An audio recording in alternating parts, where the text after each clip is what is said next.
Voltamos hoje com mais um programa Tem Jeito, hoje com a presença ilustre do nosso deputado federal Cisney Leite, do PSD. Vou falar aqui um breve histórico da carreira pública do deputado, né? Que já foi 3 vezes, é de Maués, né, deputado? Maués. 3 vezes prefeito, deputado estadual em 2 mandatos e agora deputado federal, né? Mas fui vice-prefeito da minha terra também, fui secretário de Educação, né? Já fui secretário de Estado por 4 vezes e fui secretário do município de Manaus, quando a gente criou o programa Bolsa Universidade. Foi, que bom, que fico feliz. E presidi a Associação Amazonense de Municípios por 2 vezes. Que bom. E a gente estava conversando aqui nos bastidores a respeito do panorama político, tudo da sua atuação hoje como deputado federal, seu primeiro mandato como deputado federal, primeiro mandato. Né? Um dos nossos representantes na bancada em Brasília. Como é que está esse início de governo federal? O que é que o senhor pode nos dizer? O que é que o senhor está sentindo hoje lá em Brasília?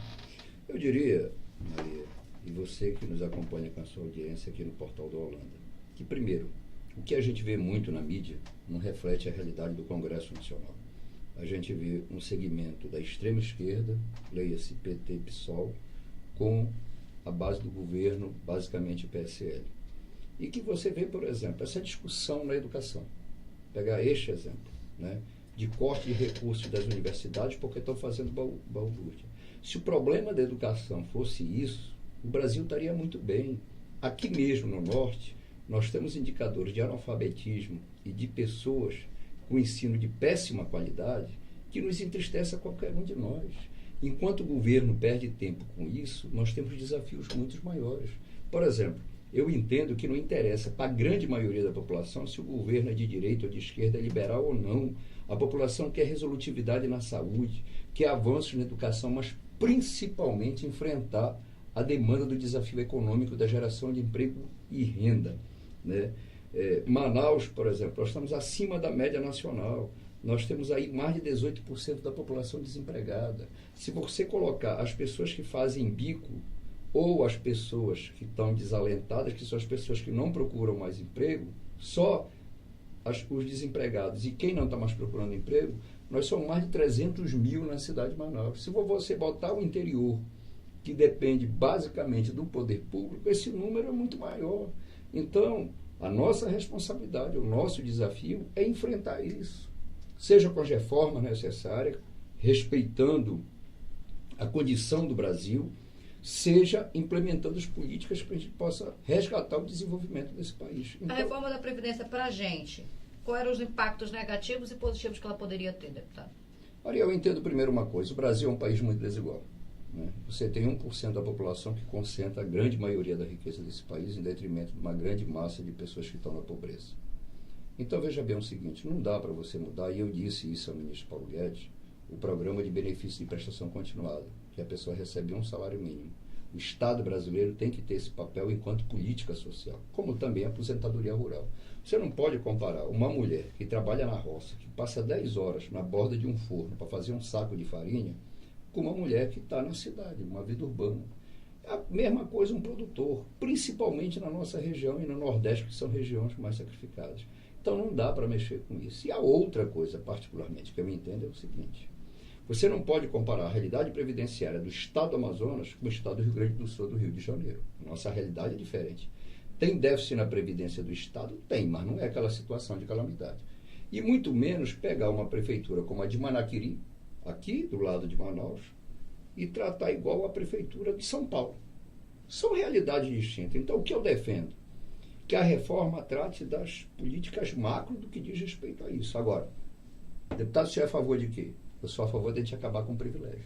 Não dá mais para político estar se aposentando com 35 mil reais. Não dá mais para servidor público, alguma elite do serviço público, se aposentar com 40 mil reais. Todo mundo tem que se aposentar pelo teto da Previdência, que é 5 mil e pouco.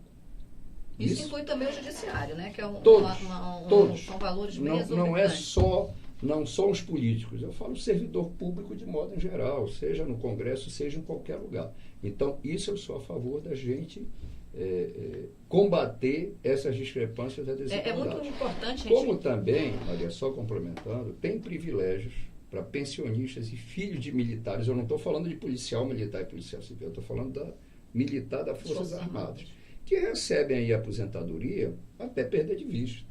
Isso não é correto, em detrimento da grande maioria, porque quem paga isso, o que é que acontece hoje? Está lá no Congresso um projeto para autorizar, porque a gente tem hoje uma lei que segura o teto dos gastos, para aprovar 200 bilhões para que possa pagar a Previdência a partir da metade do ano e também parte do Bolsa Família, certo?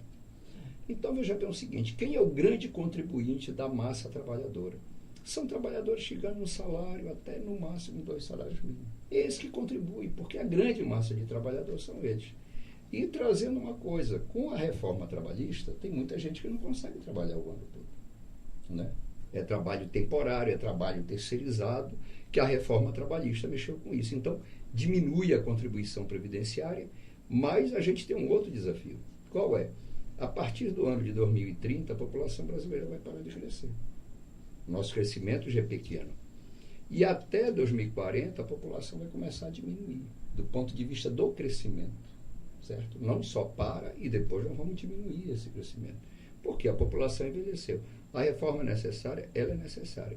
Mas não dá, a partir da reforma, para penalizar ainda mais o pobre, ainda mais o pequeno, ainda mais aquela pessoa que não tem oportunidade de trabalho. Então, a reforma da Previdência, ela não seria benéfica para a nossa região, no caso? Em sua grande maioria. Se mexesse nessas questões, nós teríamos um prejuízo muito grande. Porque, veja bem, não só Amazonas, mas na Amazônia como um todo, no Norte e Nordeste, a maioria dos municípios, a maior renda de dinheiro, sabe o que é? É a Previdência Social.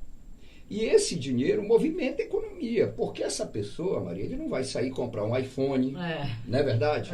Vou pagar a prestação do meu carro. Não existe isso, é comprar comida, é juntar o dinheirinho para pagar a conta de luz, comprar carga de gás. Então é dinheiro que circula na economia do país. Esse dinheiro, ele não é gasto em Miami, gasto em turismo, não. Esse dinheiro contribui para o dia a dia da vida das pessoas e movimenta essas cidades.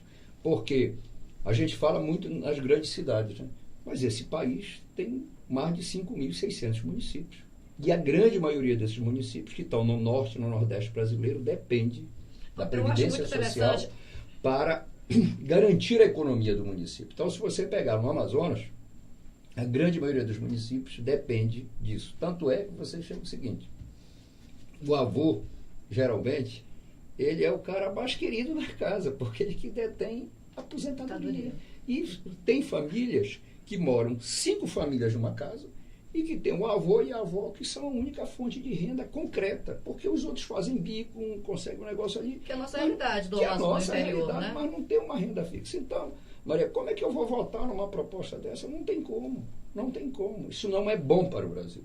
Nós precisamos corrigir as desigualdades. Há um consenso na bancada do Amazonas a respeito da reforma da Previdência com os outros deputados? A não aceitabilidade, a aprovação da Previdência ou não? Isso está sendo individual? Deixa eu lhe dizer primeiro. Na bancada do meu partido há um entendimento concreto em relação a isso, de não mexer no benefício da prestação continuada e não mexer na aposentadoria rural e não tirar a Previdência da Constituição.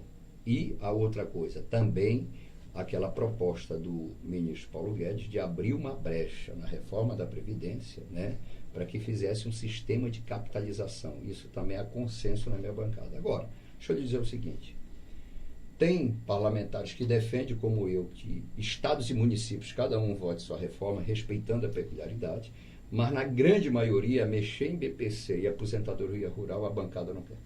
Entendi. Entendeu? A grande maioria da bancada está unida em relação a respeito da Colômbia. A Colômbia é um vizinho que é um dos poucos países vizinhos que não sofreu uma crise, porque adotou o capitalismo. Nós vimos um resultado muito grande quando eles passaram de forma a administração distrital. Cada município do seu país ficava responsável pela educação, por exemplo. O índice de crescimento na educação aumentou de forma exorbitante. Esse seria, então, um dos modelos que deveriam ser adotados para a gente? Seria, só que acontece o seguinte, vamos pegar esse modelo. O Estado brasileiro é uma máquina ineficiente, certo? Então, hoje o Estado gasta mais dinheiro de tributos, não é do que é recolhido para a Previdência, de tributos, para pagar o aposentado. Mas essa ineficiência, ela não é de hoje. Quer ver? Eu vou lhe dar um exemplo. Você vê agora a discussão da Zona Franca. O que dizem para nós? Tem que buscar uma outra alternativa econômica. Os outros estados, a sua grande maioria, desmataram toda a sua floresta. Certo? Nós garantimos a chuva em São Paulo. Nós garantimos a chuva no Rio de Janeiro. Nós garantimos a umidade nesse país e outros países vizinhos. O estado do Amazonas tem em torno de 1,5 milhão de quilômetros quadrados e tem mais de 97% da sua cobertura florestal intacta. E nós temos quase 70% de todo o nosso território em unidade de conservação. Seja unidades indígenas, áreas militares, unidade de conservação estadual, federal e municipal. E veja bem o seguinte, como construir uma alternativa econômica quando você tem uma política rígida ambiental no que se refere a gente, certo? Quando a gente não tem acesso à comunicação de qualidade. Ontem eu estava lendo o jornal, comentei com a Valéria que trabalha comigo, as empresas de telefonia dizendo o seguinte, não, que atingiram o número quase 100% de 4G no Brasil. É mentira. Eles vendem um produto que eles não entregam. Aqui em Manaus mesmo, você tem dificuldade de telefonia. Agora, imagine você andando nesse interior. Eu, quando viajo para o interior, eu ando com 4, 5 chips de cada operadora. E tem município que nenhum funciona. É jogar fora e esquecer.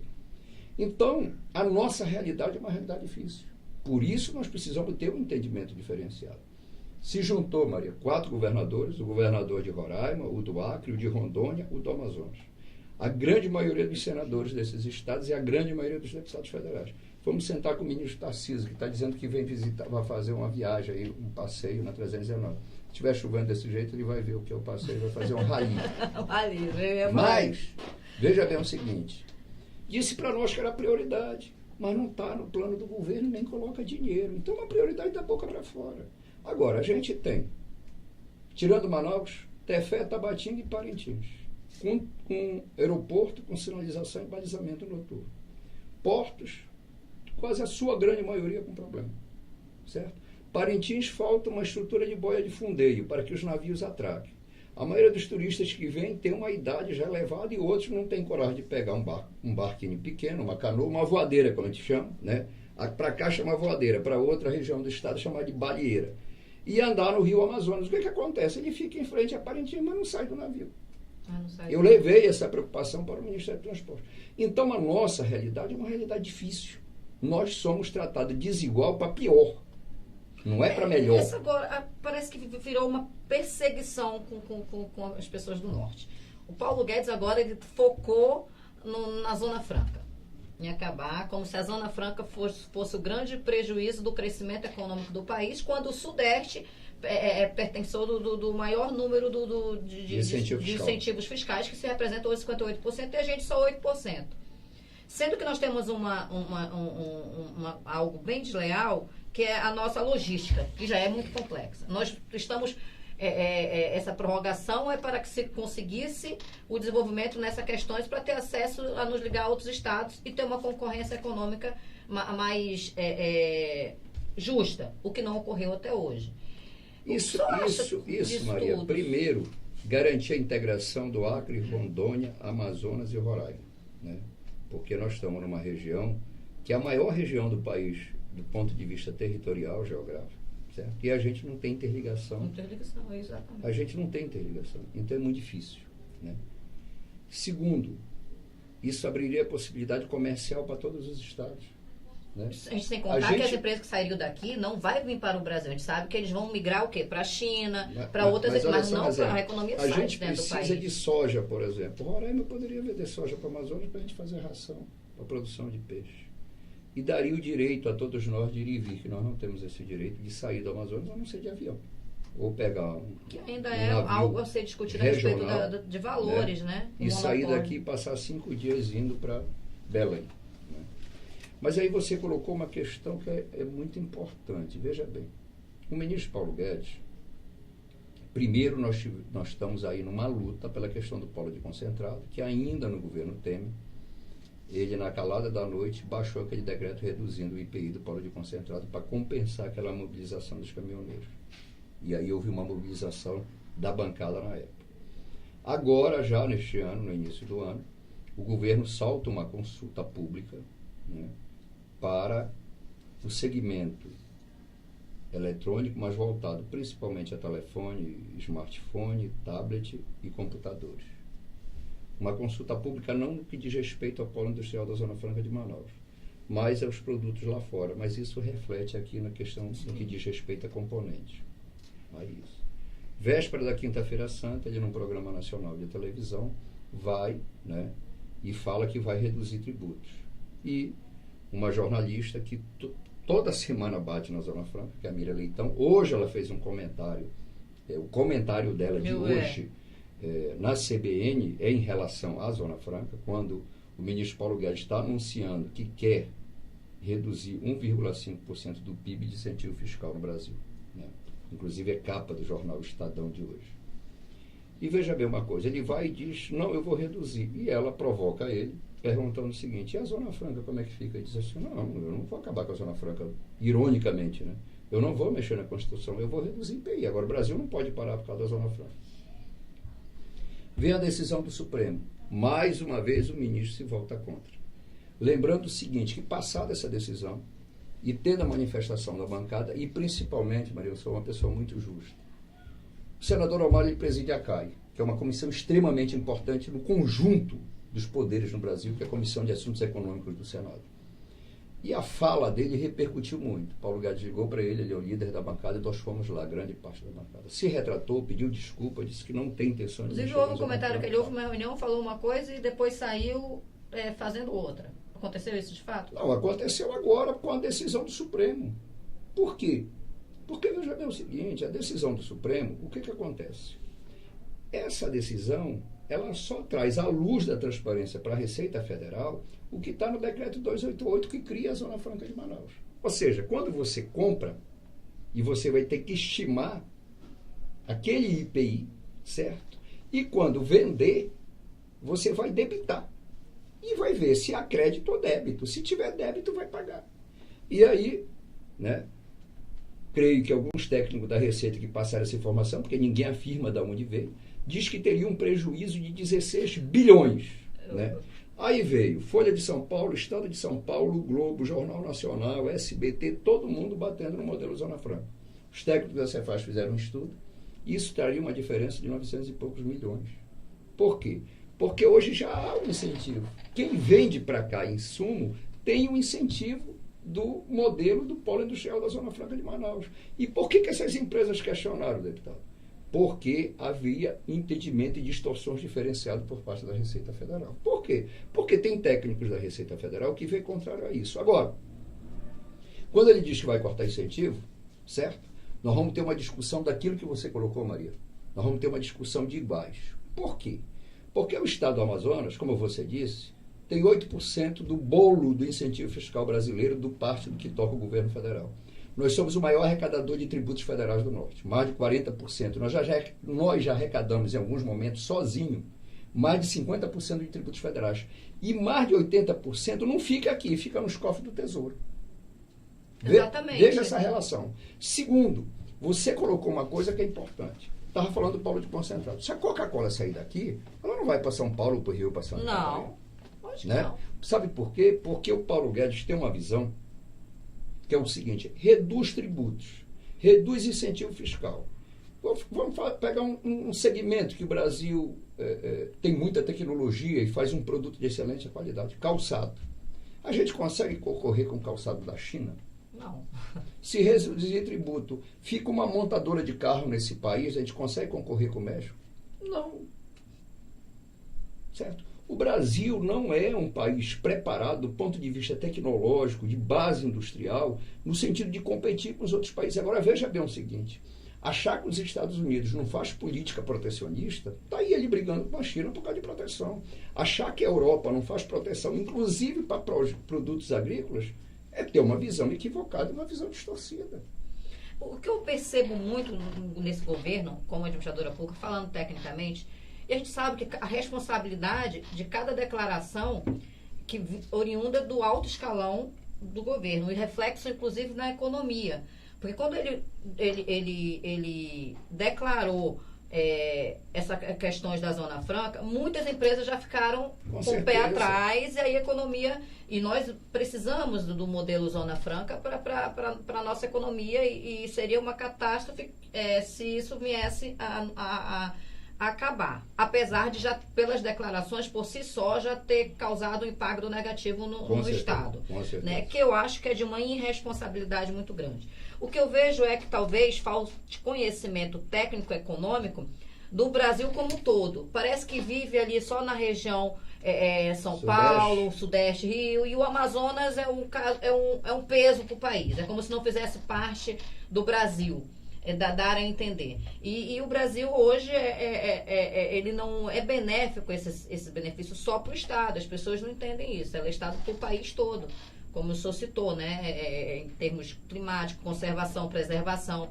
Quando a gente vê esses comentários do governo federal e, ao mesmo tempo, sentar soluções, apenas a exclusão, como se quisesse excluir o norte, é preocupante, não é? O senhor acha que a bancada unida em termos políticos, juntamente com a consegue reverter essas questões e levar um maior esclarecimento da Amazônia para o país? É o que nós estamos fazendo, resistindo, estamos de atalaia, de prontidão. O que o senhor sente lá? O senhor acha que está muito... Olha, eu vejo bem o seguinte, nós temos vários parlamentares valorosos que estão em pontos estratégicos, e a gente tem ocupado esse espaço nesse sentido, e de mostrar essa questão que é a verdade, nós não estamos dizendo a mentira. Tanto é que a gente cita o exemplo da Pepsi. A Pepsi saiu daqui com essa decisão do Michel Temer e foi... Nós tínhamos também um de comentar, que eu participei desse processo e agora vejo que não está muito latente, a questão da soja.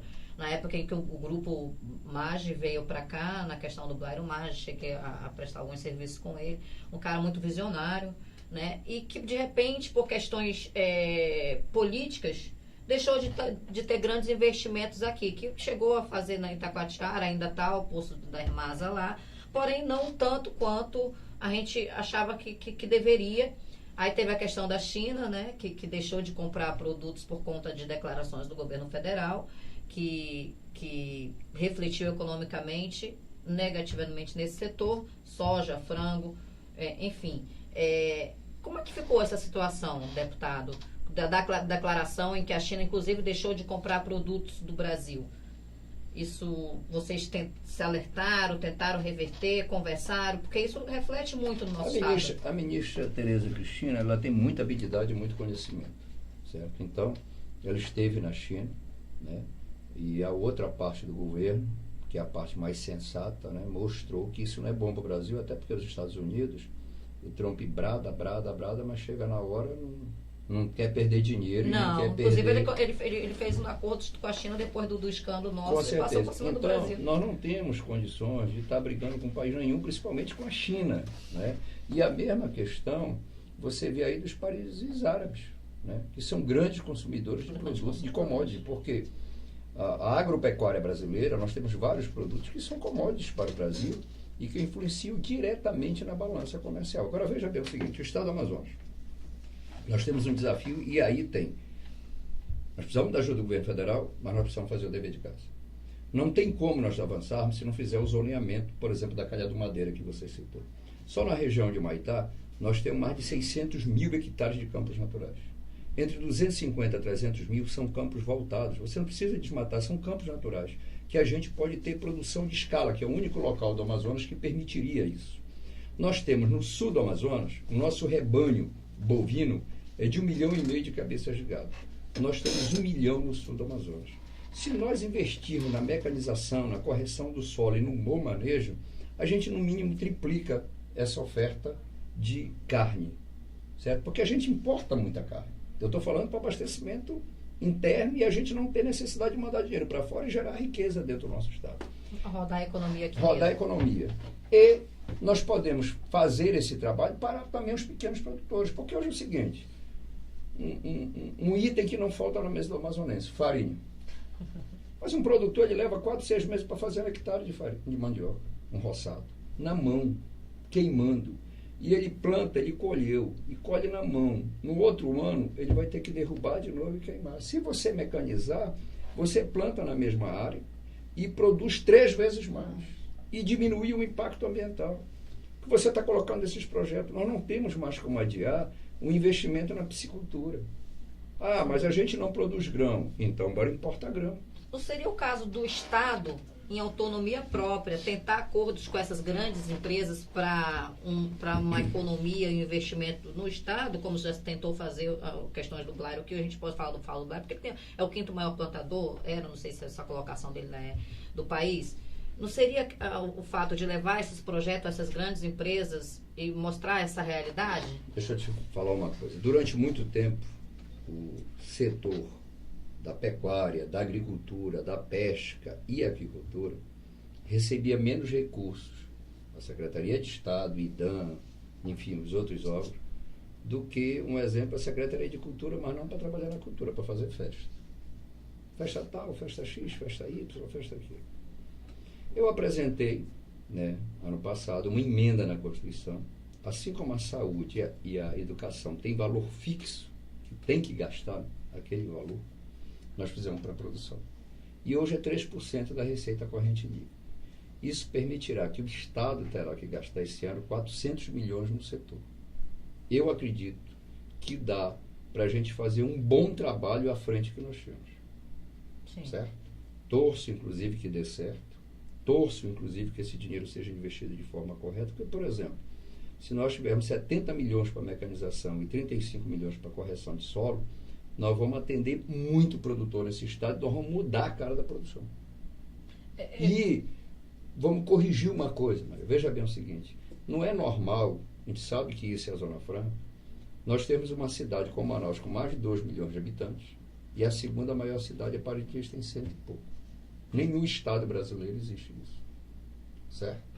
Então, nós precisamos investir na questão agropecuária, precisamos investir na exploração mineral e de forma firme, de forma inteligente, respeitando as questões ambientais, mas falando uma coisa que você falou agora. Atraindo investidor externo. Sim, com capital. Porque nós não vamos explorar minério de forma racional e com perspectiva de desenvolvimento econômico com pequenas iniciativas. Está aí o caso de potássio em Altazes, mas nós temos vários outros minérios que podem ser explorados. Inclusive, a título de informação, a Petrobras hoje não está conseguindo fazer a devida manutenção dos poços de Urucu, enquanto a gente poderia ter uma exploração maior, não só no que diz respeito ao petróleo, e o Brasil olhar com capital de investimento da iniciativa privada, seja interna ou fora do país, para a gente explorar o potencial de gás que tem no Amazonas, inclusive interferindo na indústria e no preço da energia. Mas nós temos a outra questão, que é a questão do turismo. Sim, nós até abordamos a questão do... Agora, nós precisamos ter infraestrutura. Não há muito investimento. Não há investimento. Não há quase investimento. Eu tenho muitos amigos de fora que falam sempre, Maria, quando a gente procura saber informação do Amazonas em termos de turismo, ainda há pouca divulgação. Inacreditável. E se surpreendem quando chega no estado e vê que é totalmente diferente do que, perdão, mas as pessoas ainda acham que vão encontrar aqui índio, arco e flecha. Nunca teve, mas o pessoal tem essa visão que a Amazônia, por ter muito verde, é subdesenvolvido. O que não é verdade. Estamos a 7ª economia do país. E as pessoas ainda não têm essa visão por questões de divulgação, chamar as pessoas para virem mais a questão do turismo. Falta muito esse investimento. É o 3º setor do país, a questão do turismo. Mas nós precisamos fazer muita coisa e não vai ser... Agora você disse uma coisa, nós não podemos esperar que aconteça um milagre para resolver. Nós vamos começar, vamos. Vai se consolidar daqui a 10, 15, 20 anos, mas a gente fez isso. Exatamente, a longo prazo. Se lá atrás isso já tivesse sido feito, a realidade seria diferente. Agora, muito interessante, o senhor entrou agora num caminho muito delicado hoje, que está o governo do estado do Amazonas. Ele está sendo muito marcado inicialmente por escândalos. A gente não sabe até onde esses escândalos são por questões políticas ou realmente fatos. Eu tenho analisado alguns processos junto com a promotoria e vejo muitas coisas irregulares. Isso não é ruim para o nosso estado, que já vem sofrendo vários outros problemas de corrupção, cassação de governos, desvios de recursos públicos, na saúde e outras coisas tão delicadas que são atenuantes hoje no estado. A gente vê um governo de mais de 100 dias, onde tem uma crise na educação, que são os professores, que reclamam pela falta de diálogo. Nós temos uma crise da saúde, em termos de estrutura, agora na segurança. Como é que o senhor vê governo do Estado? O senhor que já foi parlamentar, deputado estadual, já tem a experiência, pode opinar a respeito disso? O que o senhor acha? Primeiro, Maria, você colocou os setores estratégicos do Estado, que é educação, saúde e segurança. A segurança, hoje nós não temos segurança no Estado, certo? Ou se constrói um novo modelo de segurança, que é essa que é a realidade, você não tem sensação de segurança aqui onde nós estamos, no Japim, mas não tem ali em Altazes atravessando aqui o encontro das águas, certo? A reclamação é generalizada. E você tem um efetivo baixo da polícia, investimento em tecnologia... Sem concurso desde 2010, né? Investimento em tecnologia muito tímido, né? Sem concurso, né? E treinamento e qualificação. Então, eu entendo o seguinte, ou o Estado se organiza nesse sentido, ou a situação só vai piorar. Nós tivemos o diagnóstico nacional. Como pior? Só nós e um outro Estado que teve crescimento da violência, enquanto os outros Estados, inclusive, conseguiram... Inclusive, teve uma reportagem que diz que fomos eleitos o pior governo, né?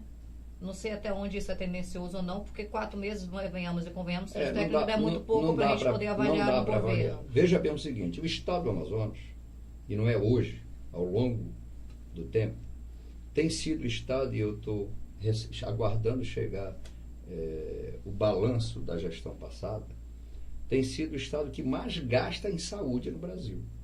Mas o valor gasto na saúde, eu disse na tribuna da Assembleia, que ano passado o Estado não gastou menos de 2 bilhões e meio a 2 bilhões e 700 milhões, pelo que eu acompanhei, certo? Mas vamos pegar o resultado do balanço.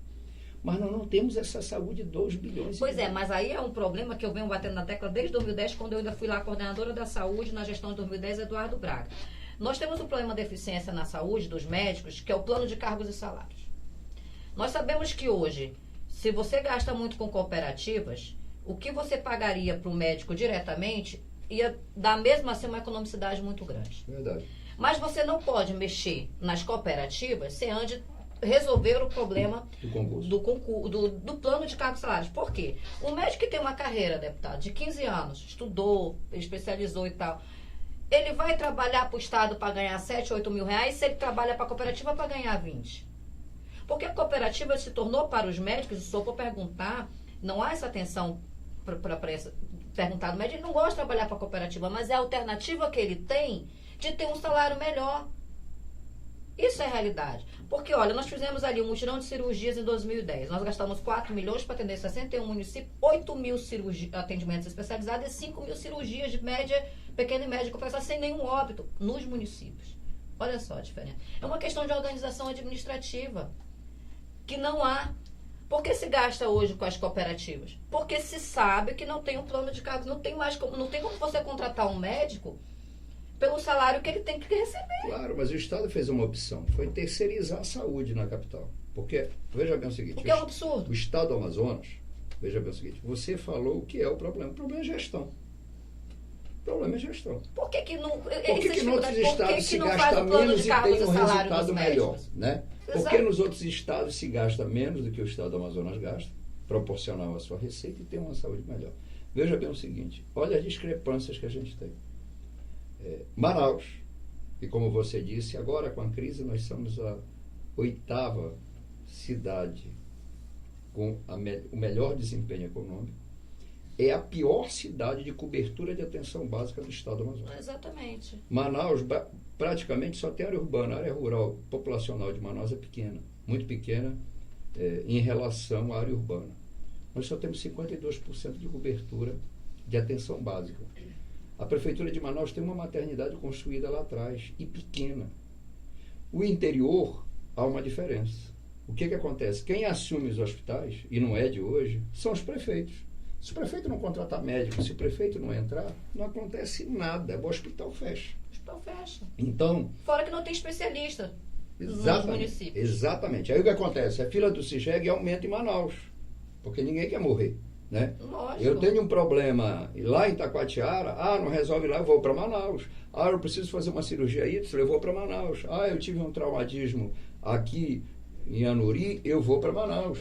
Então, veja bem uma coisa, aquilo que você colocou, se nós tivéssemos os polos de saúde funcionando, com especialistas, não precisa ser todas as áreas, mas que pudesse resolver de melhor qualidade a questão da pediatria, a questão oftalmológica, psiquiatria. Cirurgia geral? Cirurgia geral. Nós somos o único estado ortopedia. que as pessoas morrem de vesícula, gente. Pois é, que é um absurdo. É um absurdo. É uma cirurgia que leva Essa 20 questão do minutos. cardiopata, quantos anos a gente ouviu falar disso, né? Pois é. Então, assim, o que é absurdo? Eu acho assim, eu sou ativista da saúde, trabalho há anos nesse meio e realmente isso, fico muito, vamos dizer assim, eu posso dizer, revoltada.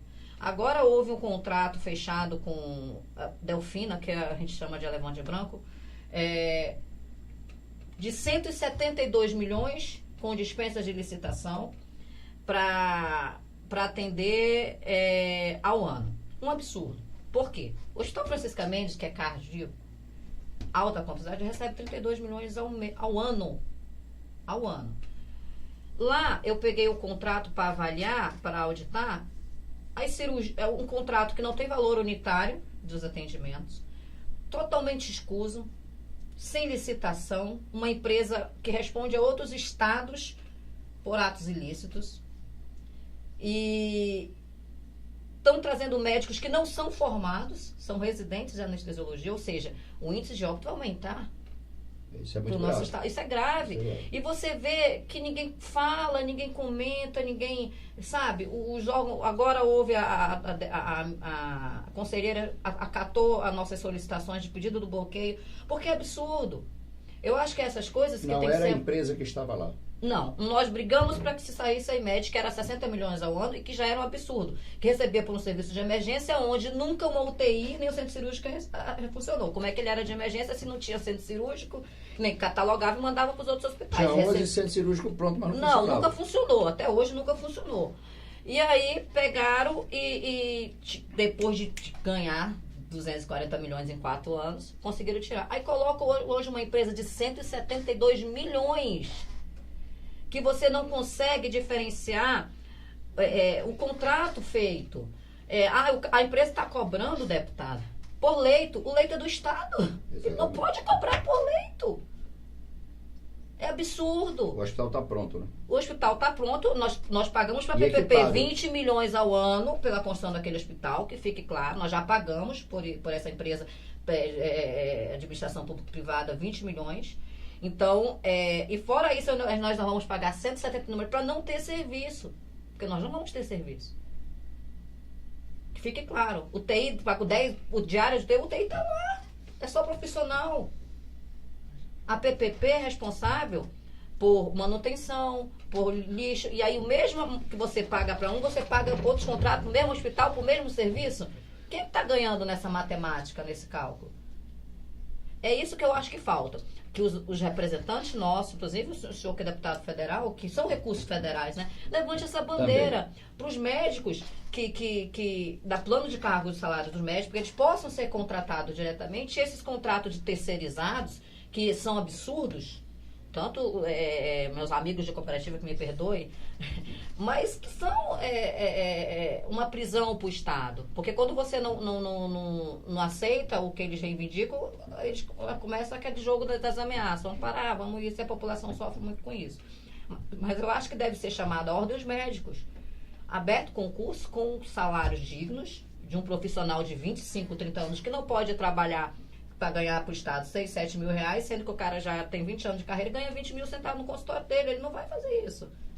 Nós vivemos num mundo capitalista. Agora, Maria, você tocou essa questão do Delfino, né, que é uma questão que eu confesso até que eu vou apurar mais. Eu posso lhe dar até um relatório que já foi entregue para o Procurador-Geral. Veja bem o seguinte, não diferente da segurança, o que eu acredito, você coloca, o Estado fez uma opção que não é só os médicos. Técnico de enfermagem, enfermeiro. Sim, quando eu falo da classe saúde, envolve tudo. Está terceirizado, né? Inclusive o serviço de conservação e limpeza. O Estado tem que rever o modelo de gestão da saúde. Exatamente. Que descobriu o interior e está gastando mal na capital. Exatamente. Porque nós não temos o resultado compatível com o que é desembolsado. Certo? Então, que não é o que pouco, eu vejo. Né, deputado? Exatamente, não é pouco valor. É o Estado que mais gasta. O Estado que mais gasta. Sem resultados. Com o resultado pífio. Não é um desafio dizer, não, isso começou mês passado. É um negócio que entra ano, sai ano e só se agrava. né?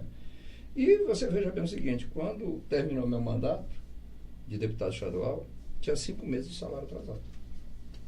5 meses. 5 meses de salário Hoje já atrasado. estão 4 de novo, os Então, enfermeiros veja e os bem uma médicos. coisa. Alguma coisa está errada. Não precisa ser um gênio para saber que isso está errado. Nós precisamos rever o modelo de gestão da saúde. E não diferente, Maria, na educação. Na educação, exatamente. Por quê? Porque os professores, durante muito tempo, ficaram esquecidos. Ficaram esquecidos. Certo. E agora tem essas questões que envolvem a lei de responsabilidade fiscal, pode ou não dar o aumento. Eu acho que eu falei com os líderes e conversei com eles, sentaram, pediram para que eu desse um apoio, mas a gente não vê uma comunicação via governo do Estado. Porque eu acredito que hoje a briga não é nem tanto mais pelo aumento, é pela falta de não ter um diálogo. Eu não posso dar um aumento agora, mas daqui a 1 ano, 8 meses, vamos fazer aqui um planejamento para ir dando gradativamente, onde não se agrida a lei de responsabilidade fiscal. Eu acho que era plausível ouvir a classe. E tem um problema, tem algumas reivindicações que são antigas, como, por exemplo, auxílio localidade. Né? Você não compra uma carga de gás, 1 litro de gasolina lá em Itamaraty com o mesmo preço que você compra em Manaus. Ou em Atalaia do Norte ou em São Gabriel da Cachoeira. O custo de vida é um custo maior. Então, veja bem o seguinte, tem vários pontos, e aí você disse uma coisa, tem que ser um processo de negociação. Negociação de sentar numa mesa, discutir conversar. E ver o que é melhor. Por quê? Porque nós já temos deficiência no processo de ensino-aprendizado. E quem vai padecer com isso é o processo como um todo educacional. Isso é uma perda irreparável, porque a recuperação da aula, nós já estudamos, ela nunca se dá como o processo de ensino-aprendizado normal. Agora, nós não temos um problema na educação somente de pagamento de professor. Nós temos problema de equipamentos tecnológicos, estrutura, de programa de formação continuada do professor, de problema estrutural, certo? De modelos da educação. A SEDUC, ela virou uma grande secretaria de administração de merenda escolar, transporte escolar, logística, não sei o quê. E a parte da educação está de lado. Certo? Então, tem que descentralizar. Eu já disse isso várias vezes. Para que pagar transporte escolar se você pode licitar e receber o produto no município para merenda escolar e comprar produto mais fresco de melhor qualidade? Ah, mas no interior não tem. Se você andar em qualquer município... Se o programa Prêmio fosse fiscalizado e funcionar, era um ótimo programa, né? Dúvida, que estimula o produtor rural na via ADS, mas acabou que perdeu o objetivo maior. Mas é um você ótimo alugar projeto. a um preço milionário balsas para levar merenda escolar, se você pode licitar? Aquilo que não tem no município, diga entrega. Porque se eu chegar em qualquer município desse estado, eu compro leite molico, leite A, leite B, leite C. Se eu quiser o medicamento, tem nos municípios. Merenda escolar é produto básico, é arroz, feijão, macarrão. E que se gasta milhões também, né, deputado? Se o volume for grande, nós temos uma rede escolar grande, certo? Mas o que eu estou dizendo é o seguinte, a gente não precisa pagar, não precisa ter essa preocupação da logística, entrega-se lá. Uhum. Como é que a população come? Como é que a população vive? Vive desse jeito. Essa que é a grande realidade. Então, eu estou dando esse exemplo. Nós temos escolas que há anos precisam ser reconstruídas e não se tem conhecimento. Segundo, nós precisamos de quê? Por que a SEDUC não licita? Não faz uma ata? É um grande problema hoje nessa administração. Diz o seguinte, nós vamos pegar uma calha de um rio, pegar a calha do Juruá. O gestor pega, identifica e diz assim, olha, a minha escola tem um problema elétrico, ajeita. A SEDUC, muitas vezes, quando vai entrar numa escola, a escola está no chão. E o custo é exorbitante. Ou seja, tem a manutenção, né? Nós precisamos avançar na gestão. O problema do nosso Estado é gestão. Agora, não dá também para não dizer uma coisa. E aí tem que ter um estudo técnico. O Estado, a folha vem crescendo muito diante da qualidade do serviço apresentado para a população. Certo? Porque se você chegar com a consulta, a maioria da população é insatisfeita com os serviços públicos prestados no nosso Estado. E os custos aumentando. E os custos aumentando. Então, o Estado também tem que rever isso. Né? Porque alguém deve estar ganhando muito em detrimento de alguém que está ganhando pouco. Né? Porque o salário do professor é pouco. Um salário de professor que tem curso superior, que muitas vezes tem uma pós-graduação, é menor. Não sou contra o salário do policial, mas é menor do que o salário de quem está ingressando na carreira da polícia. Veja a desigualdade. É a educação, né? É que Veja a forma desigualdade, policial, né? vamos dizer. Você falou, eu não tenho nada contra ninguém, mas você fala dos salários de alguns segmentos em detrimento de outros. Então, o Estado tem que dialogar, o Estado tem que conversar e tem que organizar esse processo. Porque se não está dando, então bora sentar, bora chamar todo mundo, bora conversar. Agora, inclusive com o eu legislativo, tenho a certeza de com o uma coisa, executivo. tem que rever o modelo e a gestão também na segurança, porque não se gasta pouco, na saúde principalmente e na educação. Que é as certo? 3 linhas de frente. E o Estado perdeu a capacidade de investimento. Perdeu. Tá É entendendo? triste. O Estado tem um teto de gasta-folha e tem um custeio muito caro. O Estado, quando está fazendo investimento, ele está fazendo empréstimo. E esse empréstimo só aumenta. Hoje o Estado paga mais de 900 milhões por ano de custo e serviço da dívida. E tem um déficit, que é o da Previdência, que dá também em torno desse valor. Certo? Por quê? Porque no final de 2003, início de 2004, o Estado separou as massas. Então, o que ficou de 31 de dezembro de 2003 para trás, quem paga é o Caixa do Tesouro. E dia 1º de janeiro de 2004 é a Amazonprev. O dinheiro vai para a Amazonprev, mas quem paga é todos nós, todos os contribuintes Então, do assim, Estado. para finalizar, porque o tempo é curto, infelizmente, gostaríamos de que tivesse mais tempo. Para finalizar, né, a nossa entrevista, vamos agora concluir.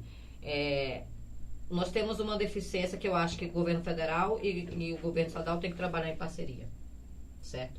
Aqui no estado nós estamos muito, muito receosos quanto a essa nova administração e eu não sei se eu poderia dizer o mesmo termo que a última vez eu ouvi de alguns colegas deputados, o estelionato político, que foi prometido algo que não está sendo cumprido. Obviamente que a gente, como administrador, já sabia que o discurso da campanha não seria tão fácil, porque nós sabemos como é a realidade da administração pública, que são limitados por lei de responsabilidades fiscais, por administração. O senhor foi colega de trabalho do deputado Luiz Castro. É a secretaria hoje que mais sofre escândalos de contratos superfaturados, de contratos serviços não executados, a questão do FTI que foi dado pela Assembleia e não foi utilizado para o que eles disseram que ia utilizar, que era a saúde, sim para eventos irrelevantes, que não é benéfico para a sociedade. Como que o senhor está achando dessa gestão do deputado que sempre vendeu uma imagem libada, algo tão que as pessoas realmente confiavam, tanto é que na eleição teve uma votação muito expressiva para o Senado. E assumiu a SEDUC, que está se tornando assim, pelo menos é o que eu ouço, vou falar a voz da população, a gente vê as opiniões nas redes sociais, que hoje a gente consegue mensurar, como a decepção da administração pública. O senhor tem a dizer? Primeiro dizer o seguinte, o Estado, né, e volto a dizer, não é de hoje, tem uma deficiência muito grande, que é não cumprir a lei de acesso à informação e não primar pela transparência. Porque quando há transparência, a corrupção diminui. E o governo é ajudado pela população. Então, veja bem o seguinte, eu pedi ano passado, né? Eu pedi para saber o seguinte, porque é uma discussão, quem recebe pelo Fundeb e quem não recebe. O Fundeb é para pagar professor em sala de aula, não é para pagar professor em área meio. Não é para pagar professor que está lá na administração da SEDUC. Certo? Até hoje eu não consegui, eu estou entrando na justiça. Pois certo? Essas e informações deixa eu dizer, que são... eu não tenho compromisso com erro. Lamento muito que tudo isso esteja acontecendo. Certo? Por quê? Porque quando a gente vota, a gente acredita na mudança e na transformação para melhor. E isso foi clamado nessas últimas eleições. Então, veja bem uma coisa, eu sou um exemplo claro. Na eleição de 2017, para aquele mandato suplementar, eu apoiei o amazonino. Mas vi que a coisa estava errada, eu entreguei, caí fora e denunciei. Eu não tenho compromisso com erro e lamento profundamente. Certo? Eu tenho vários encaminhamentos aos controles de órgãos externos, como o Tribunal de Contas, tanto da União quanto do Estado, e o Ministério Público Estadual e Federal, em várias áreas do que a gente está conversando aqui. Eu vou continuar lutando, cobrando e fiscalizando, que é o meu principal papel como deputado federal. Até porque em todas essas áreas há recurso da União, principalmente na saúde e na educação. E volto a dizer, lamentavelmente, né, se isso que você está dizendo aí, que você tem tido mais informação, afinal de contas, a gente passa 3, 4 dias em Brasília, né? Mas o que a imprensa noticia de escândalo na SEDUC, todos nós lemos, todos nós sabemos. É lamentável. É lamentável. É lamentável por quê? Porque esse não é o sentimento da população do nosso estado. Nós queremos é que a educação funcione com qualidade para que a gente possa formar jovens, crianças e que tenham uma expectativa de vida diferenciada e que a gente possa diminuir a desigualdade e ter oportunidade e qualidade de vida. Eu fico muito agradecida, deputado, pela sua presença aqui no programa Tem Jeito e eu espero que o senhor possa vir mais vezes, todas as vezes que o senhor quiser divulgar os projetos e alguma coisa, você pode contar que a gente vai estar sempre de portas abertas. Eu deixo aqui muito obrigado por ter aceito o nosso convite. Maria, eu vou falar aqui 3 coisas. Primeiro, essa questão da violência é uma questão que preocupa a todos nós, certo? Reconheço que o Estado peca por um modelo de segurança que precisa rever. Mas nós somos vizinhos dos maiores produtores de droga do mundo. E eu já tive uma visita ao ministro Sérgio Moro, estarei realizando uma audiência pública na Comissão de Integração Nacional, com a presença das Forças Armadas e do Ministério, que tem o ministro Sérgio Moro, para discutir o papel do Brasil, o que ele pensa e o que ele vai fazer para melhorar, seja do ponto de vista tecnológico, da inteligência e da presença das Forças Armadas e da Polícia Federal nas fronteiras do Brasil. Segundo, nós falamos aqui de internet. Nós pagamos uma internet cara e de péssima qualidade. A telefonia móvel no interior não funciona. Estamos lutando para alterar a lei de um fundo chamado FUST, para que haja maior investimento e que a gente possa ter isso com qualidade. E o outro é a aviação regional. Talvez nós temos o preço da aviação mais caro do mundo. Eu tive recentemente em Tabatinga e as pessoas diziam assim para mim: deputado, a gente sai daqui de Letícia, vai para Colômbia, da Colômbia para Miami. É mais barato do que sair de Manaus via Tabatinga ou de Tabatinga para Manaus pela Azul. A Azul não cobra caro, não é porque ela quer, porque a estrutura é cara. Então nós vamos estar discutindo e debatendo, né?